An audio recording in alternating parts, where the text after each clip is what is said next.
Now, the cool thing about building a big buck parcel and planning for that is that it's early right now. You have a lot of time to do this, and a good habitat plan and a good hunting plan does not take 5 years to develop, or 10 years for certain. Definitely more in the 1 to 2 year range. And if you attack your land and you do a good job and work hard on it, then you can change your level of success right now, this season, this summer, going into this hunting season appreciably. So you can notice giant changes for 4 or 5 years to come. And hope you guys don't mind if you hear any little moving and stuff in the background.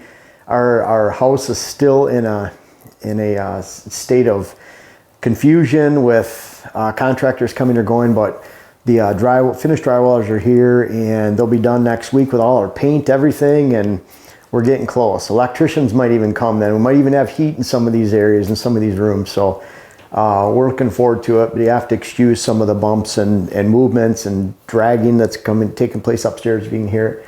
We're excited to get it done though. Just like building a house, it takes time, but it doesn't take that much time. It takes better planning is what it takes. And so we're looking at transferring that to the whitetail woods, especially we have a lot to work on in Minnesota this year.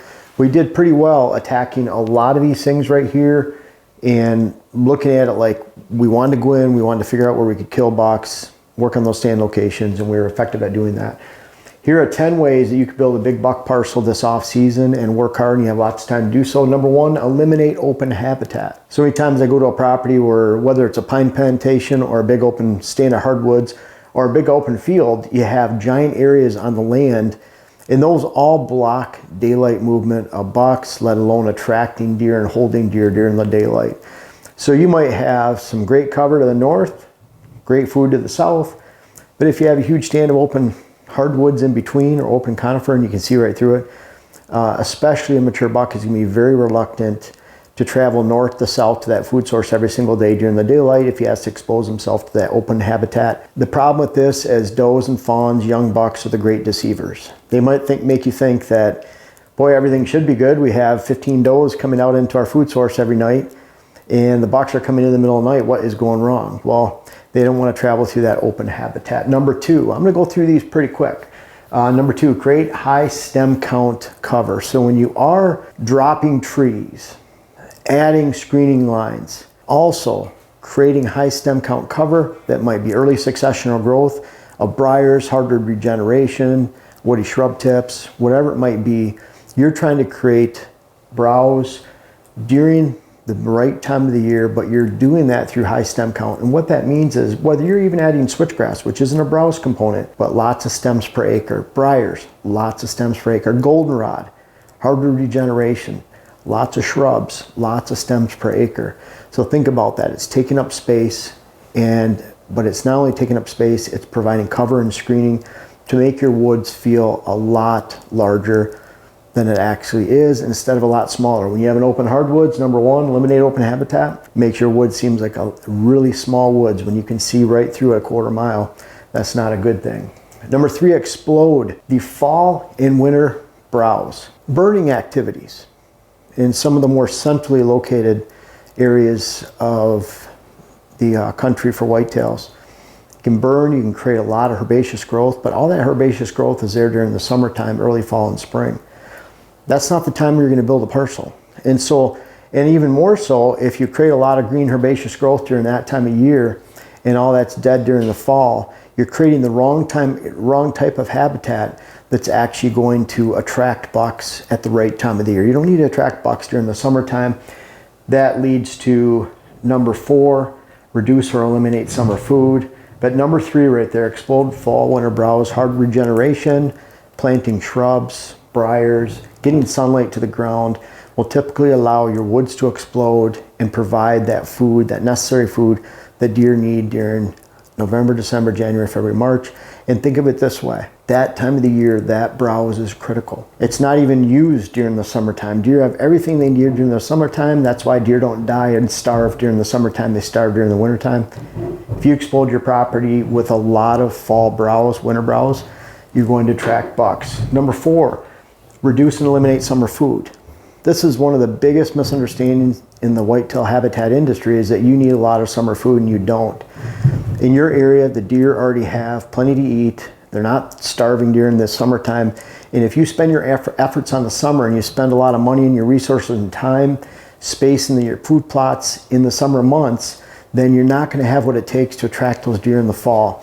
And just don't think that you're providing great food in the summer so you're expanding and improving their health that much that it's worth it to have it during the summer, even if it goes away in the fall. You're not helping the health of the herd that much. Just because people say, well, that's an important time. Antlers are growing, fawns are growing. Well, so what? They're still going to grow. The fawns aren't going to die. You're not going to help them that much. But during the winter time, that's the lowest hole in the bucket. The fall, even hunting season, food sources are shrinking. The amount of cover that they need for fall and winter is shrinking. So really focus on the right time of the year, the critical times of year. And by eliminating summer food, you're also eliminating those doe factories where you have so many does. And a lot of does and fawns during the summer is not a good thing, because does that are here today are here to stay. They're going to stick around during the fall, and they're going to take up space. They're going to take up food. And as soon as your fall food sources are coming in, they hit that food like an army waiting. And so you don't get that volume that you need. So you're wasting food plot space. You're making your food plots not very efficient. You're taking away food for that first month of growth on your fall food plots by having an army of does and fawns there. So really look at pushing those does and fawns somewhere else. And then they'll lag over it and they'll start to drift onto your property in late September, October, and that's not a bad thing. And what it does is it spreads out that doe and fawn herd, so your neighbors get to participate in the doe harvest. You're not just stacking them all on your property and leaving the bucks for them.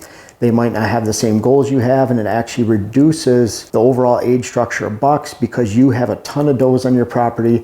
You're pushing bucks off during the fall and you can't protect them. And it all starts with reducing and eliminating summer food. We're not providing any summer food in Minnesota, and we expect to shoot the highest percentage of the mature bucks within the area. That's just what we do and have done for many decades. And it all boils down to really focusing your efforts for the fall. Again, if this is a way to build a big buck parcel. If you want a parcel full of does and fawns, do the opposite of most of this stuff, and you'll have those. If you want to have a big buck parcel, then, and big buck is relative. In your area, that might be a 2 or 3 year old buck. In our area, it might be a 5 or 6 year old buck. So some other areas it might be a 6 or 7. Another area might be great to see a 2 year old occasionally. So it's all relative. But big bucks are the hardest to come by. Anybody can create a big doe factory pile of does and fawns all summer long and hold them around during the hunting season. So season-long food source. That food source should begin right around the time that your archery season's opening, whether it's early September, early October. Should be planting sometime in early to mid-August with your first layer of green food. Just check out 2020 best food plot mix, 2019, 18, 17, 16. We have a lot of information about that, of what to plant for the fall. I have at least 90 to 100 food plot videos on my YouTube channel and a playlist, so check out those. But lots that you can do to offer complementary food sources on one food plot so that you have something early, something late. Dylan and I were just checking out the brassicas that the deer are pounding right now. They're actually hitting them pretty hard in November too, but in late August, September, in October, early November, they're hitting the other side that had a really good supply of rye, oats, peas, late planted rye, late planted beans. We had that green mess over on that side, really luscious. And then they flip right over to the brassicas right now. And you can see they're not feeding on the one half right now that much. They're feeding heavy on the brassica. So you can look at those two layers, and that's what we have on all our food plots, so that we have that perfect combination to hold them. But it lasts the entire season from right at the beginning. We're not even planting it till about a month before the season begins. So we're really targeting that season. And right now it's sticking around still. It's late January. The food's still available. That's a good thing. But even if it ran out after the end of the season, it accomplished its goal of protecting deer, advancing to the next age class, and providing a great hunt. Expand your depth of cover. And what I mean by that is if you have a 40-acre parcel and your food is right in the middle of that 40 acres, you lack very much depth around your entire parcel because you stuck your food right in the middle. So when your food is actually located off to the side, you know, if this is your parcel, this big board right here, and you have 60 acres and your food is over on this side or down here, then this is your depth all the way through this parcel. That's your depth. This distance right here to this distance to your edge is the depth. When you have that depth, now you have room for bucks, does, fawns. young bucks, and you actually have room for mature bucks on your own land. Maybe that depth even extends into neighboring public land or even neighboring lands of private land where you have non-hunters or hunters that come in from an opposite direction. It's difficult for them to get back there, and so you can almost use that edge of your neighbors as your own. So that depth of cover is very important, something I wrote about in my first book in 2012. Number 7, complement your neighbor's access. A lot of times people say, well, my neighbor's access over there, so I need to access over here. My neighbor's stand is right on my line, and so I access over here. If your neighbors are accessing on a certain line, what a great access for you to complement and actually use the same, because then you can count on your neighbors accessing that side. And so when you need to access that same location, the deer are used to it, and you're not imprinting on the local deer herd, and especially the mature bucks, that you're going to access not only on your neighbor's border, because your neighbors are accessing there, but you're also accessing the middle of your land or 100 yards away, and now you're taking out a bigger chunk of your land that mature bucks don't feel comfortable, and it's not a part of that core area we try to create. Number 8, attack historical buck patterns. What I mean by that is if you're really paying attention on your land, you're going to find that bucks repeat patterns. So it's not that, the giant 8 from 10 years ago, he did his own thing and that was it. It's 3 years later, the big 10 did the same thing. 2 years after that, the giant 9 did the same thing. Whatever you call these bucks and how you name them. But you'll notice that bucks repeat their patterns, so really look backwards to look forward. Really think about not only the bucks that survived, but this 3-year-old was in this area, this 4-year-old or 5-year-old buck was shot and killed. You can bet that 3-year-old, if he was already demonstrating some of those same patterns, that he'll probably slot into that same pattern and same movement, especially on small parcels, because there's a lot of little micro movements during the daylight. We're not looking at public land bucks that might travel a mile during daylight every day, or big woods or big commercial forests or federal land, state land. We're looking at typically private land or small public land chunks that we're hunting, where bucks exhibit very small patterns during the daylight. And so I really want to attack those patterns, predict the future for certain bucks, how they might slot into patterns, and especially pay attention to the past before you look forward.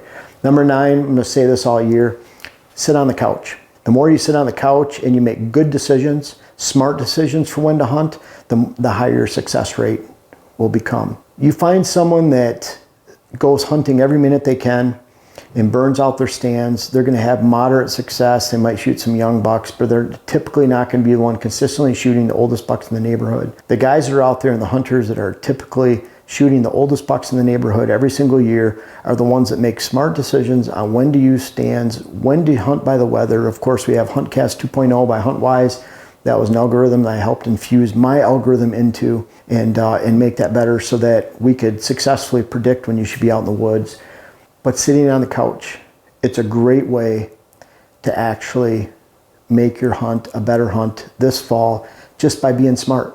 And it might be that you're taking a 3-day weekend, and instead of Friday, Saturday, Sunday, you take Saturday, Sunday, Monday off because the weather is better and try to slant that with your boss or your employer, and really look at, again, I've said it many times, I'd rather take a Wednesday off during the middle of the week and just have one day to hunt because it was the best weather day than take a 3-day weekend just a few days later when the weather is poor or a few days before. That one Wednesday will be worth 5 bad weekends because you're hitting it at the best time of the weather and you're making sure you're hitting it at the best time when bucks are going to move. And that takes some patience and sitting on the couch. You can shoot a lot more deer by sitting on the couch. And finally, number 10, stand strategy.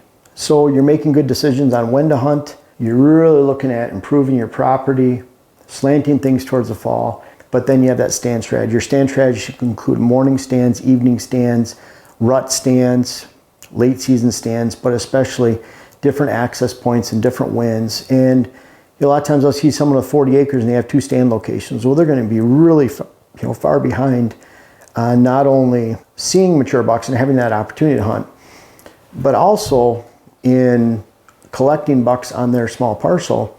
Because if you're just hunting 2 stands and you're over hunting them, the mature bucks get used to that pattern. They leave your 40 acres and they don't come on your 40 acres during the daylight. When you actually have more stands and use more access routes, then you can surround a core area on your land that doesn't see your sight, sound, or scent. It doesn't filter into there. You always keep the bucks and the mature bucks guessing in your area because you don't allow them to pattern you. You pattern them, and then you offer the stand complements to your overall strategy of when to hunt and sitting on the couch more and being patient and making good decisions when you go in the woods. And the deer are always guessing about if you're even going to be there. You're eliminating your amount of pressure and spreading that all over your parcel in very minimal amounts so the deer can't detect that. Again, making smart decisions, creating better habitat, making sure you're planting at the right time. And if you do these steps right here, this is what I'm doing every year. And it makes it somewhat easy to take advantage of the neighborhood because most people aren't doing these things. The cool thing is you have about 6-7 months of planning and work that you could keep track of. We try to create a list every single month of the habitat and hunting chores that you should be completing on your land. Make sure you pay attention to that. Our top 10 deer hunting resolutions that we came out with this year too, or coming out with. And we're hoping that you can build a hunt this year and change what you've done in the past if you want to. And these are 10 ways that you can build a big buck parcel this season. You don't have to wait 5 years from now. You can make it happen a lot sooner than you may think. Now, as we transition into habitat season, I hope you've had a chance to check out my web class, How to Design Your Whitetail Parcel. It's on my website, whitetailhabitatsolutions.com. I have a link in the description, and I hope you can find it, check it out, and enjoy it this year.